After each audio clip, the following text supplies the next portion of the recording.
ಪೂರೈಸಿರೋ ಹೆಗಡೆ ವಿದ್ಯಾ ಮಣಿಪಾಲದಲ್ಲಿ ಮತಬೇಟೆಯನ್ನ ನಡೆಸಿದ್ರು.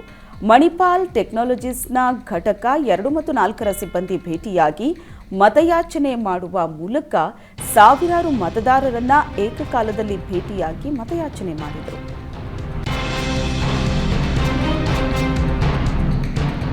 ಉತ್ತರ ಕನ್ನಡ ಲೋಕಸಭಾ ಅಖಾಡ ರಂಗೇರಿದೆ. ಬಿಜೆಪಿ ಮತ್ತು ಕಾಂಗ್ರೆಸ್ ನಡುವೆ ವಾಕ್ ಸಮರವೂ ಜೋರಾಗಿ ನಡೀತಾ ಇದೆ. ಹೊನ್ನಾವರದಲ್ಲಿ ಕಾಂಗ್ರೆಸ್ ಅಭ್ಯರ್ಥಿ ಪರ ಆರ್.ವಿ. ದೇಶಪಾಂಡೆ ಭರ್ಜರಿ ಪ್ರಚಾರ ನಡೆಸಿ ಬಿಜೆಪಿ ವಿರುದ್ಧ ವಾಗ್ದಾಳಿ ನಡೆಸಿದ್ದಾರೆ. ಗ್ಯಾರಂಟಿಯನ್ನ ಚೇಷ್ಟೆ ಮಾಡ್ತಾ ಇದ್ದ ಪ್ರಧಾನಿ ಬಿಜೆಪಿಗರೇ ಆ ಶಬ್ದವನ್ನ ಇಂದು ಕಳ್ಳತನ ಮಾಡಿದ್ದಾರೆ. ಪ್ರಧಾನಿ ಮೋದಿ ತಮ್ಮ ಪಕ್ಷ ಹೆಸರು ಹೇಳಲ್ಲ, ಮೋದಿಗೆ ಗ್ಯಾರಂಟಿ ಅಂತಾರೆ. ಆದರೆ ನಾವೆಲ್ಲಿಯೂ ಸಿದ್ದರಾಮಯ್ಯ ಸೋನಿಯಾ ಗ್ಯಾರಂಟಿ ಅನ್ನಲ್ಲ, ನಮ್ಮದು ಕಾಂಗ್ರೆಸ್ ಗ್ಯಾರಂಟಿ ಅಂತ ಬಿಜೆಪಿಗೆ ಟಾಂಗ್ ಕೊಟ್ಟಿದ್ದಾರೆ. ಲೋಕಸಭಾ ಸಮರದಲ್ಲಿ ಕಾಂಗ್ರೆಸ್ ಮತ್ತು ಬಿಜೆಪಿ ನಡುವಿನ ವಾಕ್ ಯುದ್ಧ ಜೋರಾಗಿದೆ. ಇಷ್ಟು ದಿನ ಗ್ಯಾರಂಟಿ ಗುದ್ದಾಟ, ಜಾಹೀರಾತು ಜಟಾಪಟಿ ಭಾರೀ ಸದ್ದು ಮಾಡಿತ್ತು. ಇದೀಗ ಈ ಸಮರ ಮತ್ತೊಂದು ಹಂತಕ್ಕೆ ಹೋಗಿದ್ದು ಹಾಡುಗಳ ಆರ್ಭಟವೂ ಶುರುವಾಗಿದೆ. ಮೋದಿಗೆ ಗ್ಯಾರಂಟಿ ವಿರುದ್ಧ ಕಾಂಗ್ರೆಸ್ ಚೊಂಬು ಸಾಂಗ್ ರಿಲೀಸ್ ಮಾಡಿತ್ತು.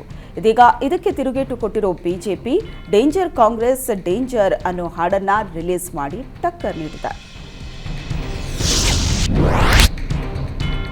ದಾವಣಗೆರೆ ನಗರದ ಹಳೇಪೇಟೆಯ ವೀರಭದ್ರ ಸ್ವಾಮಿ ರಥೋತ್ಸವ ಪ್ರಯುಕ್ತ ನಡೆದ ಅಗ್ನಿಕುಂಡದಲ್ಲಿ ಸಚಿವ ಎಸ್ ಮಲ್ಲಿಕಾರ್ಜುನ್ ಕೆಂಡ ಹಾಯ್ದಿದ್ದಾರೆ. ತಮ್ಮ ಕುಟುಂಬ ಸಹಿತ ಆಗಮಿಸಿದ್ದ ಸಚಿವರು ಕೆಂಡ ಹಾಯ್ದು ವಿಶೇಷ ಪೂಜೆ ಸಲ್ಲಿಸಿದ್ದಾರೆ. ಸಚಿವ ಎಸ್ ಮಲ್ಲಿಕಾರ್ಜುನ್ ವೀರಭದ್ರೇಶ್ವರ ರಥೋತ್ಸವದಲ್ಲಿ ಪ್ರತಿ ವರ್ಷ ಕೆಂಡ ಹಾಯುವ ಪದ್ಧತಿ ರೂಢಿಸಿಕೊಂಡು ಬಂದಿದ್ದಾರೆ. ಅದರಂತೆ ಈ ಬಾರಿಯ ಲೋಕಸಭಾ ಚುನಾವಣೆಯಲ್ಲಿ ತಮ್ಮ ಪತ್ನಿ ಗೆಲುವಿಗಾಗಿ ಹರಕೆ ಮಾಡಿಕೊಂಡು ಕೆಂಡ ಹಾಯ್ದಿದ್ದಾರೆ. ದಕ್ಷಿಣ ಕನ್ನಡ ಲೋಕಸಭಾ ಕ್ಷೇತ್ರದ ಬಿಜೆಪಿ ಅಭ್ಯರ್ಥಿ ಬ್ರಿಜೇಶ್ ಚೌಟಾಗೆ ಪ್ರಧಾನಿ ಮೋದಿ ಪತ್ರ ಬರೆದಿದ್ದಾರೆ. ಭಾರತೀಯ ಸೇನೆಯಲ್ಲಿ ಪ್ರತಿ ದಾಳಿ ಕಾರ್ಯಾಚರಣೆಗೆ ಹೆಸರಾಗಿರೋ ಗೋರ್ಖಾ ರೆಜಿಮೆಂಟ್ ಅಲ್ಲಿ ನೀವು ಸೇವೆಗೈದಿದ್ದೀರಿ ಅನ್ನೋದು ಶ್ಲಾಘನೀಯ. ಮಂಗಳೂರು ಲಿಟ್ ಫೆಸ್ಟ್ ಆಯೋಜಿಸುವ ಮೂಲಕ ನೀವು ಸಾಹಿತ್ಯ ಸಂಸ್ಕೃತಿ ಕುರಿತ ಬದ್ಧತೆಯನ್ನ ತೋರಿಸಿದ್ದೀರಿ. ದಕ್ಷಿಣ ಕನ್ನಡ ಜಿಲ್ಲೆಯ ಅಭಿವೃದ್ಧಿ ಮತ್ತು ಜನರ ಕಲ್ಯಾಣಕ್ಕಾಗಿ ನೀವು ತೊಡಗಿಸಿಕೊಳ್ತೀರಿ ಅಂತ ಖಚಿತವಾಗಿ ಹೇಳಬಲ್ಲೆ. ಜಿಲ್ಲೆಯ ಜನರ ಆಶೀರ್ವಾದವನ್ನ ಪಡೆದು ನೀವು ಪಾರ್ಲಿಮೆಂಟ್ಗೆ ಬರ್ತೀರಿ ಅನ್ನೋ ಸಂಪೂರ್ಣ ನಂಬಿಕೆ ನನಗಿದೆ. ನಿಮ್ಮಂತಹ ಸದಸ್ಯರು ನನ್ನ ಜೊತೆಗಿರೋದು ದೊಡ್ಡ ಆಸ್ತಿ ಎಂದುಕೊಳ್ತೀನಿ ಅಂತ ಮೆಚ್ಚುಗೆ ವ್ಯಕ್ತಪಡಿಸಿದ್ದಾರೆ. ಲೋಕಸಭಾ ಚುನಾವಣೆ ಹೊತ್ತಲೇ ಬಿಜೆಪಿಗೆ ಮತ್ತೊಂದು ಶಾಕ್ ಎದುರಾಗಿದೆ. ಬಿಜೆಪಿ ವಿಧಾನ ಪರಿಷತ್ ಸದಸ್ಯ ಕೆಪಿ ನಂಜುಂಡಿ ಪಕ್ಷ ತೊರೆಯಲು ಮುಂದಾಗಿದ್ದಾರೆ ಎನ್ನಲಾಗುತ್ತಿದೆ. ವಿಶ್ವಕರ್ಮ ಸಮುದಾಯದ ಪ್ರಭಾವಿ ನಾಯಕ ಕೆಪಿ ನಂಜುಂಡಿ ಎಐಸಿಸಿ ಅಧ್ಯಕ್ಷ ಮಲ್ಲಿಕಾರ್ಜುನ್ ಖರ್ಗೆ ಹಾಗೂ ಡಿಸಿಎಂ ಡಿಕೆ ಶಿವಕುಮಾರ್ರನ್ನ ಭೇಟಿಯಾಗಿ ಚರ್ಚೆ ನಡೆಸಿದ್ದಾರೆ. ಎಲೆಕ್ಷನ್ ಹೊತ್ತಲೇ ಕೆಪಿ ನಂಜುಂಡಿ ಬಿಜೆಪಿಗೆ ಗುಡ್ ಬೈ ಹೇಳಿ ಕಾಂಗ್ರೆಸ್ ಸೇರಲು ಸಜ್ಜಾಗಿದ್ದಾರೆ ಅನ್ನೋ ಚರ್ಚೆ ಜೋರಾಗಿದೆ. ಇದರ ನಡುವೆ ಸಭಾಪತಿ ಬಸವರಾಜ ಹೊರಟ್ಟಿಗೆ ಕೆಪಿ ನಂಜುಂಡಿ ರಾಜೀನಾಮೆ ಸಲ್ಲಿಸಲಿದ್ದಾರೆ. ಹುಬ್ಬಳ್ಳಿಗೆ ತೆರಳಿ ರಾಜೀನಾಮೆ ಸಲ್ಲಿಸಲು ಕೆಪಿ ನಂಜುಂಡಿ ಕಾಲಾವಕಾಶ ಕೇಳಿದ್ದಾರೆ.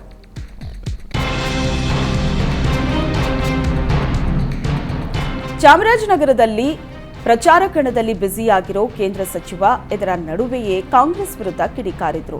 ಸಂವಿಧಾನ ಬದಲಾಯಿಸೋ ಹಕ್ಕು ಯಾರಿಗೂ ಇಲ್ಲ, ಆದರೆ ಸಿದ್ದರಾಮಯ್ಯ ಒಯ್ಲೆಬ್ಬಿಸುತ್ತಿದ್ದಾರೆ. ಯಾವುದೇ ರಾಜಕೀಯ ಪಕ್ಷಕ್ಕೆ ಸಂವಿಧಾನ ಬದಲಾಯಿಸೋ ಹಕ್ಕು ಅಧಿಕಾರ ಇಲ್ಲ. ಬಿಜೆಪಿ ಯಾವುದೇ ಕಾರಣಕ್ಕೂ ಸಂವಿಧಾನ ಬದಲಾಯಿಸಲ್ಲ ಅಂತ ಸ್ಪಷ್ಟನೆ ನೀಡಿದ್ರು. ಮೋದಿಯೊಂದಿಗೆ ಮಾತಿಗಳು, ಮಾದಿಗರೊಂದಿಗೆ ಮೋದಿ ಎಂದ ಕೇಂದ್ರ ಸಚಿವ ಸಿದ್ದರಾಮಯ್ಯ ಡಿಕೆ ಶಿವಕುಮಾರ್ ನೀವು ದಲಿತ ವಿರೋಧಿಗಳು ಅಂತ ವಾಗ್ದಾಳಿ ನಡೆಸಿದ್ರು. ರಾಜ್ಯಕ್ಕೆ ರಾಹುಲ್ ಗಾಂಧಿ ಭೇಟಿ ಬೆನ್ನಲ್ಲೇ ಮಹಾಸಂಗ್ರಾಮದ ಕರ್ನಾಟಕಕ್ಕೆ ಪ್ರಿಯಾಂಕಾ ಗಾಂಧಿ ಎಂಟ್ರಿ ಆಗಲಿದ್ದಾರೆ. ಟಾರ್ಗೆಟ್ 20 ಗೆಲ್ಲೋದಕ್ಕೆ ಇಂದು ಪ್ರಿಯಾಂಕಾ ಗಾಂಧಿ ರಣಕಹಳೆ ಮೊಳಗಿಸಲಿದ್ದಾರೆ. ಚಿತ್ರದುರ್ಗ, ಬೆಂಗಳೂರು, ದಕ್ಷಿಣದ ಕಾಂಗ್ರೆಸ್ ಅಭ್ಯರ್ಥಿಗಳ ಪರ ಪ್ರಿಯಾಂಕಾ ಗಾಂಧಿ ಮತ ಶಿಕಾರಿ ನಡೆಸಲಿದ್ದಾರೆ. ಇಂದು ಕೇಂದ್ರ ಸಚಿವ ಅಮಿತ್ ಶಾ ಕರ್ನಾಟಕಕ್ಕೆ ಬರಲಿದ್ದಾರೆ. ಇಂದು ಬೆಂಗಳೂರು ದಕ್ಷಿಣ ಲೋಕಸಭಾ ಕ್ಷೇತ್ರದಲ್ಲಿ ಬಿಜೆಪಿ ಅಭ್ಯರ್ಥಿ ತೇಜಸ್ವಿ ಸೂರ್ಯ ಪರವಾಗಿ ಅಮಿತ್ ಶಾ ಭರ್ಜರಿ ಪ್ರಚಾರ ನಡೆಸಲಿದ್ದಾರೆ. ಬೊಮ್ಮನಹಳ್ಳಿ ವಿಧಾನಸಭೆ ಕ್ಷೇತ್ರದ ವಿವೇಕಾನಂದ ಸರ್ಕಲ್ನಿಂದ ಸುಮಾರು 5 ಕಿಲೋಮೀಟರ್ ರೋಡ್ ಶೋನಲ್ಲಿ ಅಮಿತ್ ಶಾ ಭಾಗಿಯಾಗಲಿದ್ದಾರೆ. ಬಿಜೆಪಿಯ ದಲಿತ ಎಡಗೈ ಸಮಾವೇಶಕ್ಕೆ ಬಿಗ್ ಸಕ್ಸಸ್ ಸಿಕ್ಕಿದೆ. ಚಾಮರಾಜನಗರದಲ್ಲಿ ನಡೆದ ಮಾದಿಗ ಸಮಾವೇಶಕ್ಕೆ ಸಾಗರೋಪಾದಿಯಲ್ಲಿ ಮಹಿಳೆಯರು ಹರಿದು ಬಂದರು. ಕಾರ್ಯಕ್ರಮಕ್ಕೆ ಆಗಮಿಸಿದ ಕೇಂದ್ರ ಮಾಜಿ ಸಚಿವ ಎ ನಾರಾಯಣಸ್ವಾಮಿ ಮಾತನಾಡಿ, ಮಾದಿಗ ಸಮಾಜಕ್ಕೆ ಕೇಂದ್ರ ಸರ್ಕಾರ ತನ್ನದೇ ಆದ ಕೊಡುಗೆಯನ್ನ ನೀಡಿದೆ. ನಮ್ಮ ಸಮುದಾಯವನ್ನ ಗುರುತಿಸಿದ್ದು ಬಿಜೆಪಿ, ಹಾಗಾಗಿ ಈ ಬಾರಿ ಬಿಜೆಪಿಗೆ ನಮ್ಮ ಬೆಂಬಲ ಅಂದರು. ಕಾರ್ಯಕ್ರಮದಲ್ಲಿ ಮಾಜಿ ಸಚಿವ ಅಲ್ಕೋಡ್ ಹನುಮಂತಪ್ಪ, ಬಿಜೆಪಿ ಜಿಲ್ಲಾಧ್ಯಕ್ಷ ನಿರಂಜನ್ ಕುಮಾರ್ ಉಪಸ್ಥಿತರಿದ್ದರು. ರಾಜ್ಯದಲ್ಲಿ ಲೋಕಸಭಾ ಚುನಾವಣಾ ಕಾವು ರಂಗೇರಿದೆ. ರಾಜ್ಯ ಮತ್ತು ಕೇಂದ್ರ ಸರ್ಕಾರಗಳ ನಡುವೆ ಬರ ಬಡಿದಾಟ ಮುಂದುವರೆದಿದೆ. ಸೋಮವಾರದ ಒಳಗೆ ಬರ ಪರಿಹಾರ ನೀಡುವಂತೆ ಸುಪ್ರೀಂ ಕೋರ್ಟ್ ಹೇಳಿದೆ. ಈ ಹಿನ್ನೆಲೆ ರಾಜ್ಯ ಕಾಂಗ್ರೆಸ್ ನಾಯಕರು ತಕ್ಷಣ ಹಣ ಬಿಡುಗಡೆಗೆ ಒತ್ತಾಯಿಸಿ ಪ್ರತಿಭಟನೆಗೆ ಮುಂದಾಗಿದ್ದಾರೆ. ಇಂದು ಬೆಳಗ್ಗೆ 9:30ಕ್ಕೆ ವಿಧಾನಸೌಧದ ಗಾಂಧಿ ಪ್ರತಿಮೆ ಎದುರು ಪ್ರತಿಭಟನೆ ನಡೆಸಲು ಕಾಂಗ್ರೆಸ್ ಪ್ಲಾನ್ ಮಾಡಿಕೊಂಡಿದೆ. ಈ ಪ್ರತಿಭಟನೆಯಲ್ಲಿ CM Siddaramaiah, DCM DK Shivakumar, ಸಚಿವರು, ಶಾಸಕರು, ಪರಿಷತ್ ಸದಸ್ಯರು ಪ್ರತಿಭಟನೆಯಲ್ಲಿ ಭಾಗಿಯಾಗಲಿದ್ದಾರೆ. ಮೊದಲ ವರ್ಷದ ಕಾನೂನು ವಿದ್ಯಾರ್ಥಿನಿಯೊಬ್ಬರು ತಾವು ಉಚಿತವಾಗಿ ಪ್ರಯಾಣಿಸಿದ ಫ್ರೀ ಬಸ್ ಟಿಕೆಟ್ಗಳಿಂದ ಮಾಡಿದ್ದ ಹಾರವನ್ನು ಮುಖ್ಯಮಂತ್ರಿ ಸಿದ್ದರಾಮಯ್ಯಗೆ ಹಾಕಿದ್ದಾರೆ. ಮುಖ್ಯಮಂತ್ರಿ ಸಿದ್ದರಾಮಯ್ಯ ಅವರು ಶ್ರೇಯಸ್ಪರ ಪ್ರಚಾರಕ್ಕೆ ಆಗಮಿಸಿದ ಸಂದರ್ಭದಲ್ಲಿ ಎಂಎ ಜಯಶ್ರೀ ಅನ್ನೋ ವಿದ್ಯಾರ್ಥಿನಿ ಫ್ರೀ ಟಿಕೆಟ್ ಹಾರವನ್ನು ಅರ್ಪಿಸಿದ್ದಾರೆ. ಈ ವೇಳೆ ಮಾತನಾಡುತ್ತಾ, ನೀವು ಮುಖ್ಯಮಂತ್ರಿಯಾಗಿ ಕಾಂಗ್ರೆಸ್ ಸರ್ಕಾರ ಕೊಟ್ಟ ಉಚಿತ ಪ್ರಯಾಣದ ಫಲವಾಗಿ ನಾನು ಕಾನೂನು ವಿದ್ಯಾಭ್ಯಾಸವನ್ನು ನಿರಾತಂಕವಾಗಿ ಮಾಡಲು ಸಾಧ್ಯವಾಗಿದೆ. ಹೀಗಾಗಿ ಎಲ್ಲಾ ಫ್ರೀ ಟಿಕೆಟ್ಗಳನ್ನು ಜೋಡಿಸಿಟ್ಕೊಂಡು ಹಾರ ಮಾಡಿದ್ದೆ. ನಿಮಗೆ ಅರ್ಪಿಸೋದಕ್ಕೆ ತಿಂಗಳುಗಳಿಂದ ಅವಕಾಶಕ್ಕಾಗಿ ಕಾಯ್ತಿದ್ದೆ. ಇವತ್ತು ಅರಸೀಕೆರೆಗೆ ಬರ್ತಾ ಇದ್ದೀರಿ ಅಂತ ಗೊತ್ತಾಯಿತು. ಒಂದೇ ಉಸಿರಲ್ಲಿ ಹಾರ ಹಿಡ್ಕೊಂಡು ಓಡ್ ಬಂದಿದ್ದೀನಿ ಅಂತ ಸಿದ್ದರಾಮಯ್ಯಗೆ ಧನ್ಯತೆ ಅರ್ಪಿಸಿ ಆಶೀರ್ವಾದ ಪಡೆದುಕೊಂಡರು. ಕೆಎಸ್ ಈಶ್ವರಪ್ಪ ಸ್ಪರ್ಧೆಯಿಂದಾಗಿ ಬಾರಿ ಶಿವಮೊಗ್ಗ ಲೋಕಸಭಾ ಅಖಾಡ ರಂಗೇರಿದೆ. ಕೊನೆಗಳಿಗೆಯಲ್ಲಿ ಈಶ್ವರಪ್ಪ ನಾಮಪತ್ರ ಹಿಂಪಡೆಯಬಹುದು ಅನ್ನೋ ನಿರೀಕ್ಷೆ ಇತ್ತು. ಆದರೆ ಪಟ್ಟು ಸಡಿಲಿಸದ ಈಶ್ವರಪ್ಪ ಕದನ ಕಣದಲ್ಲೇ ಉಳ್ಕೊಂಡಿದ್ದಾರೆ. ಬಂಡಾಯ ಸ್ಪರ್ಧೆ ಮಾಡಿರೋ ಈಶ್ವರಪ್ಪಗೆ ಚುನಾವಣಾ ಆಯೋಗ ಚಿಹ್ನೆ ನೀಡಿದೆ. ಕಬ್ಬಿನ ಜೊತೆ ಇರೋ ರೈತನ ಚಿಹ್ನೆಯನ್ನ ಚುನಾವಣಾ ಆಯೋಗ ನೀಡಿದೆ. ರಾಯಚೂರು ಲೋಕಸಭಾ ಕ್ಷೇತ್ರದಲ್ಲಿ ಮತದಾನ ಹೆಚ್ಚಳಕ್ಕಾಗಿ ಸ್ವೀಪ್ ಸಮಿತಿಯ ಅಧಿಕಾರಿಗಳ ತಂಡ ಹರಸಾಹಸ ನಡೆಸಿದೆ. ಲೋಕಸಭಾ ಕ್ಷೇತ್ರದಲ್ಲಿ ಯಾವುದೇ ಮದುವೆ ಸಮಾರಂಭ ನಡೆದರೂ ಅಲ್ಲಿಗೆ ಭೇಟಿ ನೀಡೋ ವರ ವಧು ಮತ್ತು ಸಂಬಂಧಿಕರಿಗೆ ಮತದಾನದ ಕುರಿತು ಜಾಗೃತಿ ಮೂಡಿಸಲು ಮುಂದಾಗಿದ್ದಾರೆ. ಮತ್ತೊಂದು ಕಡೆ ವಿಕಲಚೇತನರು ಹಾಗೂ ಲೈಂಗಿಕ ಅಲ್ಪಸಂಖ್ಯಾತರು ಸಹ ಮತದಾನ ಜಾಗೃತಿಗೆ ಸಾಥ್ ನೀಡಿದ್ದು, ಉದ್ಯೋಗ ಖಾತ್ರಿ ನಡೆದ ಸ್ಥಳದಲ್ಲೂ ಅಧಿಕಾರಿಗಳು ಮತದಾನ ಜಾಗೃತಿ ನಡೆಸಿದ್ದಾರೆ. ಅಷ್ಟೇ ಅಲ್ಲದೆ ವಿವಿಪ್ಯಾಟ್ ಮಾದರಿ ವಾಹನವೊಂದು ತಯಾರಿಸಿ ಮತದಾನದ ಜಾಗೃತಿ ಅಭಿಯಾನ ಮುಂದುವರೆಸಿದ್ದಾರೆ. ಬೆಂಗಳೂರಿನ ಐತಿಹಾಸಿಕ ಕರಗ ಮಹೋತ್ಸವಕ್ಕೆ ಕ್ಷಣಗಣನೆ ಆರಂಭ ಆಗಿದೆ. ಕರಗ ಮಹೋತ್ಸವ ಇಂದು ನಡೆಯಲಿದ್ದು ಸಕಲ ಸಿದ್ಧತೆಗಳನ್ನು ಮಾಡಿಕೊಳ್ಳಲಾಗುತ್ತಿದೆ. ಅದರ ಭಾಗವಾಗಿ ಧರ್ಮರಾಯಸ್ವಾಮಿ ದೇವಸ್ಥಾನದ ಸುತ್ತಮುತ್ತ ಸಂಚಾರ ನಿರ್ಬಂಧಿಸಲಾಗಿದೆ. ಅಲ್ಲದೆ ಕರಗ ಮೆರವಣಿಗೆ ಮಾರ್ಗಸೂಚಿ ಬಿಡುಗಡೆಯಾಗಿದೆ. ಕರಗ ಮೆರವಣಿಗೆ ಮೊದಲು ಕಬ್ಬನ್ಪೇಟೆಯಿಂದ ಶುರುವಾಗಿ Raja market circle, KR market, Anjaneya ದೇವಸ್ಥಾನ, ಗಣೇಶ ದೇಗುಲ ತಲುಪುತ್ತೆ. ನಂತರ 4 ಗಂಟೆಗೆ ಮಸ್ತಾನ್ ಸಾವ್ ದರ್ಗಾ ತಲುಪಿ ಅಲ್ಲಿಂದ Majestic, Annamma, Mysuru bank circle, Kumbarapete, Tigalarapete, SP road, ದೇವಸ್ಥಾನ ಮುಖಾಂತರ ಮೇಲ್ಪೇಟೆಗೆ ಬಂದು ನಂತರ ಧರ್ಮರಾಯ ದೇವಸ್ಥಾನ ತಲುಪಲಿದೆ. ಲೋಕ ಅಖಾಡದಲ್ಲಿ ಫಲಿತಾಂಶಕ್ಕೂ ಮುನ್ನವೇ ಬಿಜೆಪಿ ಖಾತೆ ತೆರೆದಿದೆ. ಪ್ರಧಾನಿ ಮೋದಿ ತವರು ರಾಜ್ಯದಲ್ಲಿ ಬಿಜೆಪಿ ಅಭ್ಯರ್ಥಿ ಮುಖೇಶ್ ಕುಮಾರ್ ದಲಾಲ್ ಗೆದ್ದು ಬೀಗಿದ್ದಾರೆ. ಸೂರತ್ ಕ್ಷೇತ್ರದಲ್ಲಿ ಕಾಂಗ್ರೆಸ್ ಅಭ್ಯರ್ಥಿ ನೀಲೇಶ್ ಕುಂಬಾಣಿ ನಾಮಪತ್ರ ರಿಜೆಕ್ಟ್ ಆಗಿದೆ. ಇತ್ತ ಕಣದಲ್ಲಿದ್ದ ಪಕ್ಷೇತರ ಅಭ್ಯರ್ಥಿಗಳೆಲ್ಲರೂ ನಾಮಪತ್ರ ವಾಪಸ್ ಪಡೆದಿದ್ದರಿಂದ ಬಿಜೆಪಿ ಅಭ್ಯರ್ಥಿ ಅವಿರೋಧವಾಗಿ ಆಯ್ಕೆಯಾಗಿದ್ದಾರೆ.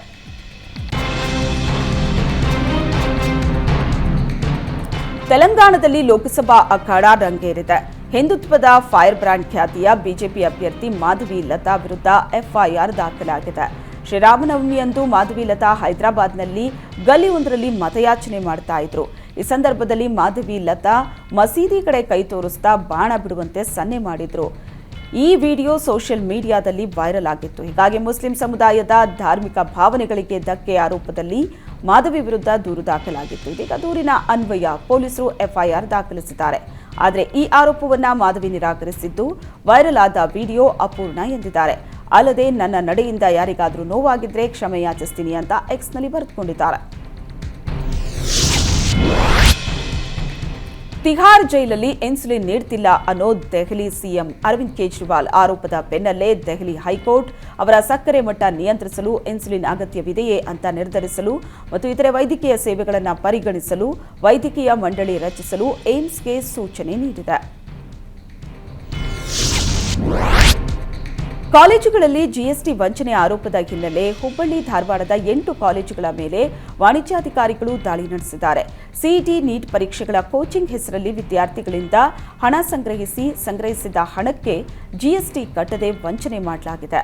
ಧಾರವಾಡದ Mahesh PU college, Prerana college, GSS Avantika coaching, Chetana PU college ಸೇರಿದಂತೆ 8 ಕಾಲೇಜುಗಳ ಮೇಲೆ ದಾಳಿಯಾಗಿದೆ. ವಾಣಿಜ್ಯ ತೆರಿಗೆ ಇಲಾಖೆ ಜಾರಿ ವಿಭಾಗದ ಜಂಟಿ ಆಯುಕ್ತ ರವಿಕುಮಾರ್ ನೇತೃತ್ವದಲ್ಲಿ ದಾಳಿ ನಡೆಸಲಾಗಿದೆ. ಮಲಯಾಳಂ ಸಿನಿಮಾ ನಿರ್ದೇಶಕ ಜೋಶಿ ನಿವಾಸದಲ್ಲಿ ಕಳ್ಳತನ ಪ್ರಕರಣದ ಆರೋಪಿಯನ್ನ ಕೇರಳ ಪೊಲೀಸರು ಬಂಧಿಸಿದ್ದಾರೆ.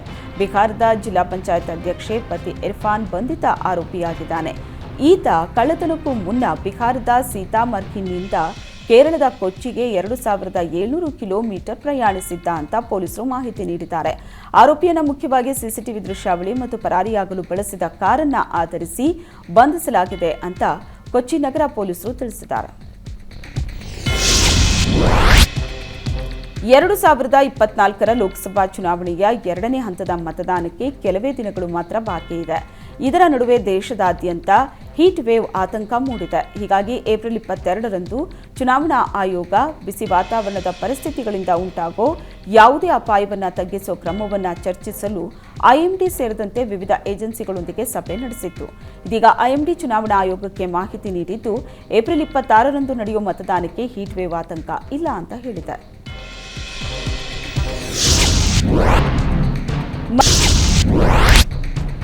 ತಮಿಳುನಾಡಿನ 39 ಕ್ಷೇತ್ರಗಳಿಗೆ ಏಪ್ರಿಲ್ 19ರಂದು ಮತದಾನ ಮುಕ್ತಾಯವಾಗಿದೆ. ಹೀಗಿದ್ರೂ ಜೂನ್ 4ರವರೆಗೆ ಮಾದರಿ ನೀತಿ ಸಂಹಿತೆ ಜಾರಿ ಇರುವ ಬಗ್ಗೆ ಆಕ್ಷೇಪಗಳು ವ್ಯಕ್ತವಾಗಿದೆ. ಡಿಎಂಕೆ ಸೇರಿದಂತೆ ಕಾಂಗ್ರೆಸ್ ಇನ್ನೂ 1.5 ತಿಂಗಳ ಕಾಲ ಮಾದರಿ ನೀತಿ ಸಂಹಿತೆ ಯಾಕೆ ಅಂತ ಪ್ರಶ್ನಿಸಿದೆ.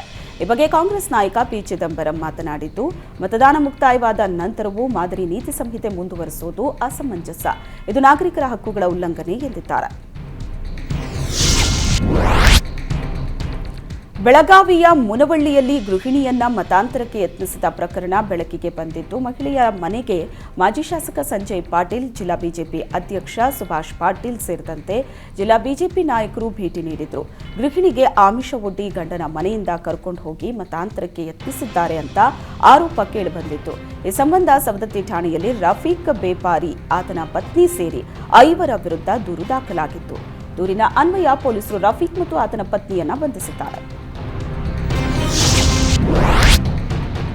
ಯಾದಗಿರಿಯಲ್ಲಿ ರಾಕೇಶ್ ಕೊಲೆ ಖಂಡಿಸಿ ಚಿತ್ರದುರ್ಗದಲ್ಲಿ ಪ್ರತಿಭಟನೆ ನಡೆಸಲಾಯಿತು. ಗೋವಿಂದ ಕಾರಜೋಳ ಪುತ್ರ ಉಮೇಶ್ ಕಾರಜೋಳ ನೇತೃತ್ವದಲ್ಲಿ ನಡೆದ ಪ್ರತಿಭಟನೆಯಲ್ಲಿ 100 ಹಿಂದೂ ಕಾರ್ಯಕರ್ತರು ಭಾಗವಹಿಸಿದ್ರು. ನಗರದ ಅಂಬೇಡ್ಕರ್ ಪ್ರತಿಮೆ ಮುಂಭಾಗ ಟೈರ್ಗೆ ಬೆಂಕಿ ಹಚ್ಚಿ ಪ್ರತಿಭಟನಾಕಾರರು ಆಕ್ರೋಶವನ್ನ ಹೊರಹಾಕಿದ್ರು. ಅಲ್ಲದೆ ರಾಜ್ಯ ಸರ್ಕಾರದ ವಿರುದ್ಧ ಧಿಕ್ಕಾರ ಕೂಗಿ ಕೂಡಲೇ ಆರೋಪಿ ಫಯಾಜ್ನನ್ನ ಬಂಧಿಸುವಂತೆ ಆಗ್ರಹಿಸಿದ್ರು. ಮದ್ಯದ ಮತ್ತಿನಲ್ಲಿ ವ್ಯಕ್ತಿಯೋರ್ವ ಸ್ನೇಹಿತನಿಗೆ ಬೆಂಕಿ ಇಟ್ಟಿರೋ ಘಟನೆ ಆನೇಕಲ್ ಪಟ್ಟಣದಲ್ಲಿ ನಡೆದಿದೆ. ನಾಗೇಶ್ ದಾಳಿಗೆ ಒಳಗಾದ ವ್ಯಕ್ತಿಯಾಗಿದ್ದು, ವೆಂಕಟಸ್ವಾಮಿ ಬೆಂಕಿ ಇಟ್ಟ ಆರೋಪಿಯಾಗಿದ್ದಾನೆ. ಬಾರ್ನಲ್ಲಿ ಮದ್ಯ ಸೇವನೆ ವೇಳೆ ನಾಗೇಶ್ ಮತ್ತು ವೆಂಕಟಸ್ವಾಮಿ ನಡುವೆ ಜಗಳ ಶುರುವಾಗಿದೆ. ಈ ಜಗಳ ವಿಕೋಪಕ್ಕೆ ಹೋಗಿ ವೆಂಕಟಸ್ವಾಮಿ ನವೀನ್ ಮೇಲೆ ಮದ್ಯ ಚೆಲ್ಲಿ ಬೆಂಕಿ ಇಟ್ಟಿದ್ದಾನೆ. ಸದ್ಯ ಗಾಯಾಳುವಿಗೆ ಬೆಂಗಳೂರಿನ ವಿಕ್ಟೋರಿಯಾ ಆಸ್ಪತ್ರೆಯಲ್ಲಿ ಚಿಕಿತ್ಸೆ ಮುಂದುವರೆದಿದೆ. ಘಟನೆ ಸಂಬಂಧ ಆನೇಕಲ್ ಪೊಲೀಸ್ ಠಾಣೆಯಲ್ಲಿ ಪ್ರಕರಣ ದಾಖಲಾಗಿದೆ.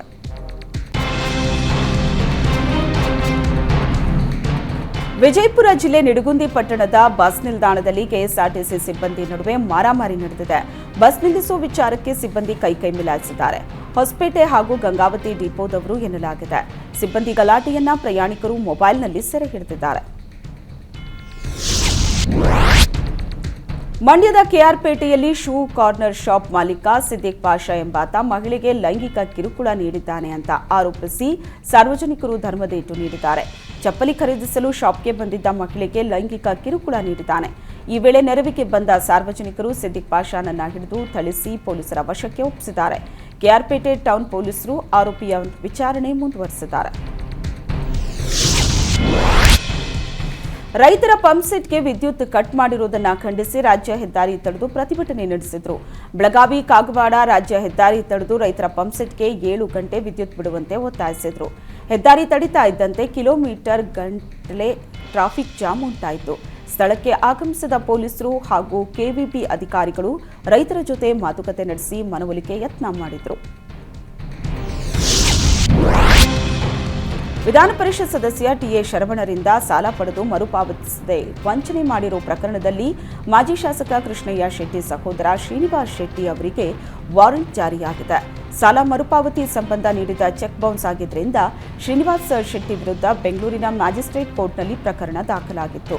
ಪ್ರಕರಣದ ವಿಚಾರಣೆ ನಡೆಸಿದ ಕೋರ್ಟ್ ಶ್ರೀನಿವಾಸ್ ಶೆಟ್ಟಿಗೆ ವಾರೆಂಟ್ ಜಾರಿ ಮಾಡಿದೆ. ವಾರೆಂಟ್ ಜಾರಿ ಮಾಡಿ ಪ್ರಕರಣದ ವಿಚಾರಣೆಯನ್ನು ಜೂನ್ 11ಕ್ಕೆ ಮುಂದೂಡಲಾಗಿದೆ. ವೃಕ್ಷ ಮಾತೆ ಎಂದೇ ಪ್ರಸಿದ್ಧವಾಗಿರೋ ಪದ್ಮಶ್ರೀ ಪ್ರಶಸ್ತಿ ಪುರಸ್ಕೃತೆ ತುಳಸಿ ಗೌಡ ಮನೆಯಲ್ಲಿ ಕಾಲು ಜಾರಿ ಬಿದ್ದು ಆಸ್ಪತ್ರೆಗೆ ದಾಖಲಾಗಿದ್ದಾರೆ. ಉಸಿರಾಟ ಹಾಗೂ ವಯೋಸಹಜ ಕಾಯಿಲೆಯ ಜೊತೆಗೆ ಕಾಲು ಜಾರಿ ಬಿದ್ದಿದ್ದ ತುಳಸಿ ಗೌಡರನ್ನ ಕಾರವಾರದ ಕಿಮ್ಸ್ ಆಸ್ಪತ್ರೆಗೆ ದಾಖಲಿಸಲಾಗಿದೆ. ಸದ್ಯ ತುಳಸಿ ಗೌಡ ತೀವ್ರ ನಿಗಾ ಘಟಕದಲ್ಲಿ ಚಿಕಿತ್ಸೆ ಪಡೆಯುತ್ತಿದ್ದಾರೆ. ಬರ ಪರಿಹಾರ ಕಾನೂನು ಸಮರದಲ್ಲಿ ರಾಜ್ಯಕ್ಕೆ ಮೊದಲ ಗೆಲುವು ಸಿಕ್ಕಂತಾಗಿದೆ. ಒಂದು ವಾರದ ಒಳಗೆ ಬರ ಪರಿಹಾರ ಬಿಡುಗಡೆ ಮಾಡುವುದಾಗಿ ಸುಪ್ರೀಂ ಕೋರ್ಟ್ಗೆ ಕೇಂದ್ರ ಸರ್ಕಾರ ತಿಳಿಸಿದೆ. ಲೋಕಸಭೆ ಚುನಾವಣೆ ಹೊಸ್ತಿಲಲ್ಲೇ ಕೇಂದ್ರ ಸರ್ಕಾರದ ವಿರುದ್ಧ ರಾಜ್ಯ ಸರ್ಕಾರ ಬರ ಪರಿಹಾರ ಸಮರ ಸಾರಿದ್ದು, ಬರ ಪರಿಹಾರ ಶೀಘ್ರ ಬಿಡುಗಡೆಗೆ ನಿರ್ದೇಶನ ನೀಡುವಂತೆ ಕೋರಿ ಸುಪ್ರೀಂ ಕೋರ್ಟ್ನಲ್ಲಿ ಅರ್ಜಿ ಸಲ್ಲಿಸಿತ್ತು. ಏಪ್ರಿಲ್ 8ರ ವಿಚಾರಣೆಯಲ್ಲಿ 2 ವಾರದಲ್ಲಿ ಸಮಸ್ಯೆ ಇತ್ಯರ್ಥಕ್ಕೆ ಸುಪ್ರೀಂ ಕೋರ್ಟ್ ಗಡುವು ನೀಡಿತ್ತು. ಇಂದು ನಡೆದ ವಿಚಾರಣೆಯಲ್ಲಿ ಕೇಂದ್ರ 1 ವಾರದ ಒಳಗೆ ಬರ ಪರಿಹಾರ ಬಿಡುಗಡೆಗೆ ಸಮ್ಮತಿ ನೀಡಿದೆ. ಕಾನೂನು ಪದವಿಯನ್ನ 5 ವರ್ಷಗಳ ಬದಲಾಗಿ 3 ವರ್ಷಗಳಿಗೆ ಪರಿವರ್ತಿಸುವಂತೆ ಸುಪ್ರೀಂ ಕೋರ್ಟ್ಗೆ ಸಾರ್ವಜನಿಕ ಹಿತಾಸಕ್ತಿ ಅರ್ಜಿ ಸಲ್ಲಿಸಲಾಗಿತ್ತು. ಆದರೆ ಈ ಅರ್ಜಿಯನ್ನ ಪರಿಗಣಿಸಲು ಸುಪ್ರೀಂ ಕೋರ್ಟ್ ನಿರಾಕರಿಸಿದೆ. ಮುಖ್ಯ ನ್ಯಾಯಮೂರ್ತಿ ಡಿವೈ ಚಂದ್ರಚೂಡ್ ಮತ್ತು ನ್ಯಾಯಮೂರ್ತಿ ಜೆಬಿ ಪರ್ದಿವಾಲಾ ಅವರ ಪೀಠ 3 ವರ್ಷಗಳ ಕೋರ್ಸ್ ಯಾಕೆ, ವಿದ್ಯಾರ್ಥಿಗಳು ಪ್ರೌಢಶಾಲೆಯ ನಂತರವೇ ಕಾನೂನು ಅಭ್ಯಾಸ ಪ್ರಾರಂಭಿಸಬಹುದು ಅಂತ ವ್ಯಂಗ್ಯವಾಡಿದೆ. ಅಲ್ಲದೆ 5 ವರ್ಷಗಳ ಬ್ಯಾಚುಲರ್ ಆಫ್ ಲಾ ಕೋರ್ಸ್ ಉತ್ತಮವಾಗಿದೆ, ಹೀಗಾಗಿ ಗೊಂದಲಕ್ಕೆ ಒಳಗಾಗೋ ಅಗತ್ಯವಿಲ್ಲ ಎಂದಿದೆ.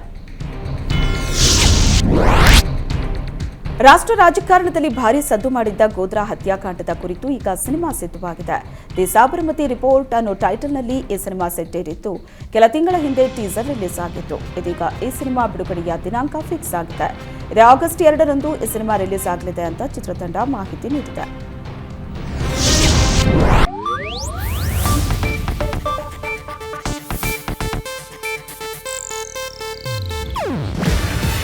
ಇದು ಏಷ್ಯಾನೆಟ್ ನ್ಯೂಸ್ ನೆಟ್ವರ್ಕ್ ಪ್ರಸ್ತುತಿ. ನೀವು ನೋಡ್ತಿದ್ದೀರಾ ಏಷ್ಯಾನೆಟ್ ಸುವರ್ಣ ನ್ಯೂಸ್.